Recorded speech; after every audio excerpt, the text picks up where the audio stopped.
Hi எல்லாரும் எப்படி இருக்கீங்க? கடும் குளிர் அப்படின்னு சொல்லி வானிலை அறிக்கை விடும்போது தான் நம்மளுக்கு நல்லா தூங்கணும்னு தோணும். ஆனால் எங்கே இந்த காட்சியெல்லாம் மிஸ் பண்ணிட வேணும்ன்ட்டு எனக்கு டக்குன்னு 6 மணிக்கு டக்குன்னு முழிப்பு வந்துருச்சு. அப்பா! இந்த மாரி நான் பார்த்ததே இல்ல ஹாஸ்டல்ல.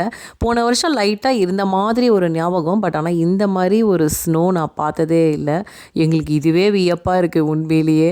டாலஸ்லலாம் போன வாரம்லாம் பயங்கரமா ஸ்னோ வந்தது. சரி இந்த குளிருக்கு ஏதாவது சமைக்கணுமேன்னு யோசிச்சுக்கிட்டே சரி ஓகே இன்றைக்கி தக்காளி சாதம் பண்ணலாம் அப்படின்னு யோசிச்சு அதுக்கான ப்ரெப்பு வேலையெல்லாம் ஆரம்பிச்சிட்டேன். இன்றைக்கி நிறைய வேலை இருக்குங்க. நாளைக்கு ஸ்கூலுக்கு போக வேண்டிய ப்ரெப் வேலை பண்ணணும். ஸோ அதனால் இன்றைக்கி கொஞ்சம் சிம்பிளாக பண்ணிடலாம் அப்படின்ட்டு தக்காளி சாதத்துக்கு எப்படி என்ன மெத்தடில் பண்ணுறேன் அப்படிங்கிறத உங்கள் கூட ஷேர் பண்ணுறேன்.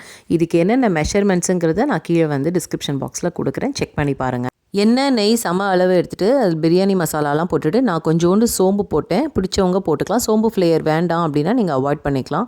அதுக்கப்புறம் வெங்காயம் பச்சை மிளகா போட்டுட்டு நல்லா ஃப்ரை ஆகிட்டதுக்கப்புறமா இஞ்சி பூண்டு பேஸ்ட்டு நான் கொஞ்சோண்டு ஆயில் விட்டு லைட்டாக தண்ணி விட்டு அரைச்சிருக்கேன், அந்த கலர் மாறாமல் இருக்கிறதுக்காக. இந்த தக்காளி சாதத்துக்கு கொஞ்சம் மஞ்சத்தூளும் இந்த எண்ணெயும் கொஞ்சம் தாராளமாகவே விட்டுக்கலாம் உங்களுக்கு பிடிச்சிருக்கு அப்படின்னாக்கா.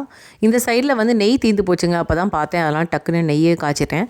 ஸோ தக்காளியெல்லாம் வதங்கினதுக்கப்புறமா நல்லா அது சுண்ட வற்றணும். அதாவது எப்படின்னா அந்த எண்ணெய் பிரிஞ்சு வர தன்மை இருக்குல்ல, அது மாதிரி நல்லா அந்த மாதிரி ஒரு ஸ்டேஜ்க்கு வரும்போது நீங்கள் புதினா கொத்தமல்லி ஆட் பண்ணிவிட்டு அதுவும் நல்லா கொஞ்சம் மிக்ஸ் ஆனதுக்கப்புறமா தண்ணி ஊற்றி ரைஸ் போட்டுட்டு பிரியாணி பண்ணுவோம்ல அந்த மாதிரி தம் போட்டு நீங்கள் மூடி வச்சிடணும். ஒரு பழைய இரும்பு தோசை கல்லுலையோ இல்லை ஏதோ ஒரு கல்லில் நீங்கள் வச்சுட்டு தம் போட்டு மூடி வச்சிட்டிங்கன்னா அது 20 நிமிஷத்தில் அது ஆகிடும். இந்த பக்கம் நெய்யும் ஆயிடுச்சு.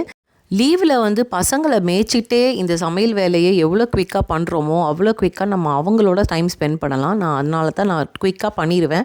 நான் ஜீரக சம்பா அரிசி எடுத்துருக்கிறதுனால ரொம்ப கிளறிலாம் விடலை. அப்படியே அந்த தண்ணி வற்றினோடனே நீங்கள் அதை தம் போட்டிங்கனாக்கா கரெக்டாக ஆகிடும். தக்காளி பிரியாணி மாதிரி வந்துடும்.